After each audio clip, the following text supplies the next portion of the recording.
et qualifie l'armée de Bachar el-Assad de gang de meurtriers. Retour en France au lendemain de Noël. Que faire du cadeau inutile qui fait doublon ou qui ne plaît pas? Sur Internet ou en boutique, la revente a déjà commencé. Déjà des centaines de milliers d'offres. Laurence Dragon-Bonamy et Jean-Michel Mire.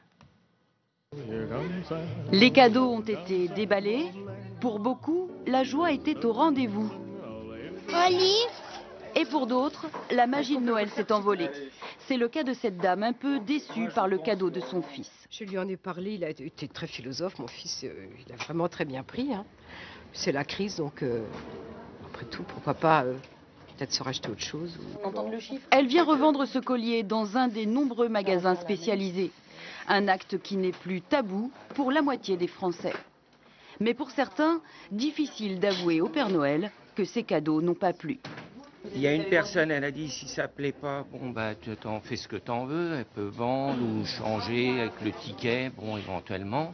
Mais bon, il y a d'autres gens, ils vont pas le savoir, j'espère.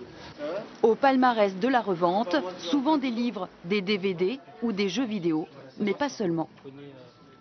C'est des cadeaux un peu empoisonnés, parce que c'est une imprimante photo, mais quand on doit acheter de l'encre ou du papier photo, on en a souvent pour plus cher que l'imprimante en elle-même. Donc ça c'est typiquement un objet qu'on nous revend. C'est sur la toile que se revendent la plupart des cadeaux de Noël.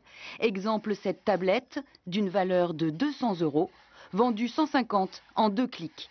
Avec la crise, les comportements ont évolué. Le contexte économique va inciter les Français aussi à revendre un bien matériel, un cadeau, contre de l'argent. Il y a 38% des Français qui vont revendre leurs cadeaux pour avoir de l'argent et payer leurs factures de fin d'année. Les produits mis en vente sur le net seront affichés 20 à 40% moins chers qu'en magasin. De quoi réaliser de bonnes affaires juste avant les soldes. Et au Royaume-Uni, justement, frénésie acheteuse, c'est le Boxing Day.